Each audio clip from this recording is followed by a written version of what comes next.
가계부채에 대해서는 지금도 굉장한 경론이 있어요. 가계부채가 900조 원 정도 되고 가계부채의 여러 가지 무게감, 예를 들어서 국민의 전체 소득에 비례해서 가계부채 금액이 얼마나 되는지 뭐 이런 것도 비교할 수 있는 지표가 있을 거 아니에요. 전체 GDP 규모에 비해서 가계부채가 어느 정도 되는지, 예를 들어서 소득에 대한 부채 비율 이런 거는 굉장히 중요한 지표예요. 그래도 소득은 얼마 안 되는데 빚은 많다 이러면 거의 못 갚는다고 봐야 되겠지. 사실은 가계부채 문제는 원래는 걱정할 성질의 것이 아니에요. 왜냐하면 누구라도 빚을 많이 써서 부도가 나면 그건 개인의 문제란 말이에요. 지금 우리나라 가계부채가 굉장히 늘어나 있는 것의 대부분은 60% 이상이 주로 집 사는 데 들어간 돈이에요. 뭐 미국이나 비슷하죠. 미국의 서프라임 모기지 사태 터졌던 것이나. 그럼 집 사는 데 들어간 돈인데 뭐 자기가 집값 오를 것으로 예측해서 빚을 잔뜩 내서 집을 샀다가 집값 떨어져서 갚을 돈이 없으면 망하는 거지 뭐. 그건 자기 책임이니까 우리가 걱정할 일이 전혀 아니에요. 근데 가계부채 문제와 관련해서 우리가 걱정하는 것은 개개인들이 가계부채를 극대화해서 부채를 졌는데 그게 은행 시스템 전체의 문제로 전이되거나 은행 시스템 전체의 문제로 전이되면 혹시 국민경제적 문제로 전이되지 않을까 하는 걱정이에요. 가계부채 그 자체는 전혀 걱정할 게 아니죠. 그건 각자 개인의 책임이니까. 문제는 가계부채가 어느 순간에 일시적으로 폭발하는 양상을 보이지 않을까 하는 건데, 그럴 가능성이 있을까 하는 데 있어서는 나는 전혀 동의하지 않아요. 아마도 그럴 가능성은 없을 것이다. 또 가능성이 있다 하더라도 시장의 규율대로 하면 된다. 하우스 푸어 이런 거 가지고 굉장히 불만들이 많은데 걱정해서는 안 된다. 왜? 그럼 집 뭐 할라 샀냐? 네 집 산 것까지 정부가 걱정해 줘야 되나? 하우스 푸어라는 것은 집 있는 놈들이 걱정이잖아요. 그 집을 왜 샀냐? 그건 네 책임이다. 네 책임이다. 각자가 책임지는 거예요. 그래서 국가 사회가 걱정할 문제는 아닌데, 다만 집단적으로 어떤 상황에 처해서 가계부채를 너무 많이 빌려준 은행에 문제가 생기고 그 은행이 디폴트를 내고 채무불이행 상태에 빠지게 되고 뭐 이런 게 이제 걱정이죠. 그런데 그렇게까지는 가지 않을 것 같아. 은행이 일부 부실이 생기겠지만 은행들이 충분히 감내할 수 있는 정도 수준일 것 같다. 지금 이제 가계부채가 뭐 걱정이라고 주장하는 사람들이 대부분은 은행 때문에 걱정이 아니고 가계부채를 빌려서 펑펑 쓰다가 뭐 펑펑 쓴 것도 아니야. 집에다 때려 넣은 거지. 하다가 물려든 개개인들이 걱정이 된다 이런 건데 나는 생각이 다르다. 그건 개개인들이 걱정할 문제지 사회나 국가가 걱정할 문제는 아니다. 고생을 죽살나게 하지 않겠는가? 그건 지 잘못이지. 그건 지 책임이지.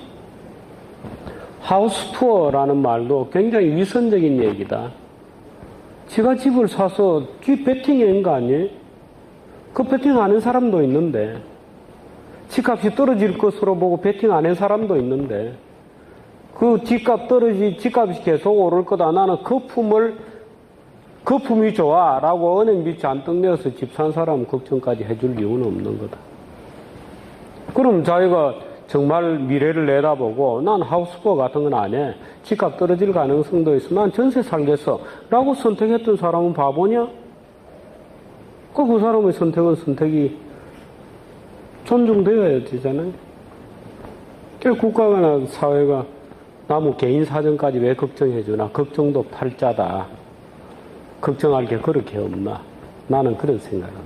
다만 우리가 정말 조심해야 될 것은 여러분들도 그런 착각이나 환상에 빠지기 쉬운데 이자가 너무 높아. 사금융에 말이 되는 이자냐? 1년에 100%, 200% 하는 이자가 말이 되냐? 나는 말이 된다고 생각하는 사람이에요. 왜? 100%가 되었건 200%가 되었건 그 금리에 돈을 빌리겠다는 사람이 있는 거예요. 그건 지책임이다, 이 말. 지책임. 100%건 200%건 강제로 빌려가라 그랬냐 말이야. 그거 빌려줬으면 지책임이다. 100%에 나는 이자를 쓰겠다고 썼으면 갚아야지. 그건 갚아야 되는 거예요. 누가 그걸 빌려가라고 강제하지 않았어요? 근데 그것을 사회가 걱정이 되어서, 국가가 걱정이 되어서 이자 제한법 같은 것을 만들어서 연 30% 이상 이자를 받지 마라. 고 하면 마치 그것이 굉장히 자비로운 일이고 궁지에 처한 풍박한 금융 소비자들, 정말 돈이 필요한 소비자들을 도와주는 것 같지만 현실은 그렇지 않아요. 오히려 그 사람들에게 돈을 빌릴 수 있는 그 급전의 기회까지도 막을 가능성이 많아요. 또 싼 이자에 금융 소비자들, 특히 서민들도 돈을 쉽게 쓸 수 있도록 해주자 라고 하는 것의 대부분이 1년 내지 2년이 지나면 무조건 신용불량자로 만들어버릴 가능성도 많아요. 사람은 그렇게 자제가 있지 않아요. 우리가 생각하듯이. 미친놈들도 많아요. 미친놈들도 많아서 싸다 그러면 그냥 갖다 쓰는 사람도 있다고. 갖다 쓰는 사람이 있어요. 예를 들어서 지금 햇살론 이런 거. 가난한 서민들을 위하여 서민들도 좀 돈을 빌리기 싼 이자에 잘 빌릴 수 있도록 해주자고 한 제도가 지금 불과 1년 내지 2년 반 만에 신용불량자를 무지하게 만들고 있어. 왜? 햇살론의 60% 이상은 생활자금을 대출해 주는 거예요. 생활자금을 대출해 주지 않으면 어떡하냐? 무지하게 생활이 어렵겠지. 그렇잖아요. 은행에서 생활자금을 대출받는 사람이 생활자금을 대출해 주지 않으면 어떡해? 아우 정말 괴롭겠지. 저녁에 반찬 없는 생쌀을 씹어 먹을 수도 있고 보리밥만 해 먹어야 될 수도, 요즘 보리가 그래 싸지도 않지 뭐. 라면만 끓여 먹어야 될 수도 있어.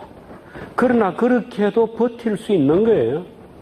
근데 생활자금을 대출해주면 당장에 한 끼에 말하자면 제대로 된 식사를 한 1년은 할지 몰라. 그러고 신용불량자 되는 거예요. 왜? 갚을 수가 없으니까. 못 갚아도 된다는 돈은 아니거든. 이자가 싸다는 거지. 쉽게 불려준다는 거고. 그 쉽게 싼 이자로 빌려준다는 것은 그러하여금 마약을 먹게 하는 것과 똑같아요. 그렇지 않을까? 정 생활자금이 없으면 날품이라도 팔러 나갈 텐데, 날품팔이라도. 은행에서 돈 빌려서 1년 정도는 배부르게 먹고 사는 인간들도 있을 수 있지. 그럼 1년 지나면 뭐야? 그 신용불량자야. 마약을 주는 거죠. 그게 사실은 가난한 자를 위한다고 하는 정책이 가난한 자들을 극단적인 선택으로 몰아갈 가능성이 훨씬 많아요. 그래서 우리는 자비심을 걱정할 때는 자비심은 반드시 냉정한 이성의 통제를 받도록 해야 된다. 가난한 자가 있다고 해서 돈을 그냥 빌려준다, 은행에서. 이자를 싸게 해서 쉽게 쓰도록 해준다. 그거 독약이야. 1년 지나면 그 사람 신용불량자예요. 요즘 신용불량자가 쏟아져 나오고 있거든. 요즘. 그 누구 탓이냐? MB정부 탓이에요. MB정부는 왜 그래 했냐? 자비심. 서민들도 금융을 이용할 수 있도록. 이자 싸게 해준다. 그럼 예를 들어서 여러분들은 연 360% 이자가 굉장히 비싸다고 생각할지 몰라요. 1년에 돈 빌리는데 10% 이자도 아니고 360%의 이자다. 365% 이자다. 하루에 1%다. 이야, 이건 무슨 악덕 사채업자냐? 그렇게 생각해요. 내가 전혀 그렇지 않은 경우를 예를 들어 설명해 줄까? 예를 들어서 어떤 정말 가진 거라고는 두 주먹밖에 없는 신체 건강한 청년이 있어. 이 청년이 군대를 갔다 와 제대로 했어요. 그 이제 자기가 먹고 살아야 돼. 집에 손 벌릴 형편도 안 돼. 그 자기는 특별한 지식이 있는 것도 아니야. 그런 예를 들어 중림동 시장 이런 데 와서 말하자면 날품을 판다고. 어이, 총각 이거 좀 옮겨줘 하면 옮겨주고, 택시 실어 하면 실어주고 하면서 약간씩 돈을 벌어요. 물론 겨우 이제 먹고 사는 정도로 뭐 하루에 몇만 원 벌었단 말이에요. 그렇게 사는데 중림동 시장에 조금 이제 여유가 있는 사람이 가만히 그 청년을 쳐다보는 거야. 근데 가만히 쳐다보니까 저 친구가 신체도 건강하고 우리 시장통에 와서 일하는 거 보니까 애가 쓸만해. 애가 조금만 도와주면 성공할 수 있을 것 같아. 그래서 그 청년을 불러요. 왜 쭉 지켜봤으니까 제가 꽤 성실한 아이다 하는 생각이 들었어. 그래서 시장통에 사는 돈 좀 있는 할머니가 자기 손자 같기도 하고 해서 불러. 총각 이리 와봐. 내가 500만 원을 빌려줄 테니까 장사 한번 해볼래? 예, 해보겠습니다. 조건이 있어. 이자가 조금 비싸. 360만 원을 빌려줄 테니까 그거로 조그맣게 좌판이라도 만들어서 고기를 팔아. 어? 누구누구한테 고기를 도매로 해가지고 몇 마리라도 갖다 놓고 누구 어떻게 팔고 하루에 10,000원씩 갚아. 그럼 1%잖아. 그지? 하루에 10,000원씩 갚아. 예, 하고 360만 원을 빌려갔어. 그럼 이자율이 360%야? 근데 그 총각은 하루에 15,000원은 벌 수 있어. 또는 2만 원은 벌 수 있어. 열심히 하니까 3만 원도 벌었어. 그렇게 해서 그 사람이 리어카도 사고 나중에는 점포도 내고 한단 말이야. 자, 우리는 이 할머니를 악덕이라고 불러야 되나? 어떻게 불러야 돼? 그냥 주면 되지. 왜 이자 받고 주나? 그냥 주면 천사라고 불러야 되잖아. 우리가 아는 보통의 고리대금은 대부분 그런 거예요. 시장통에서 일수 찍는다는 거 있잖아요. 여러분들은 요즘은 그런 제도가 많이 없어져서 잘 모를 거야. 일수 찍는다는 거. 그렇잖아, 그지? 근데 그런 것까지 국가 사회가 걱정을 해줘야 되나?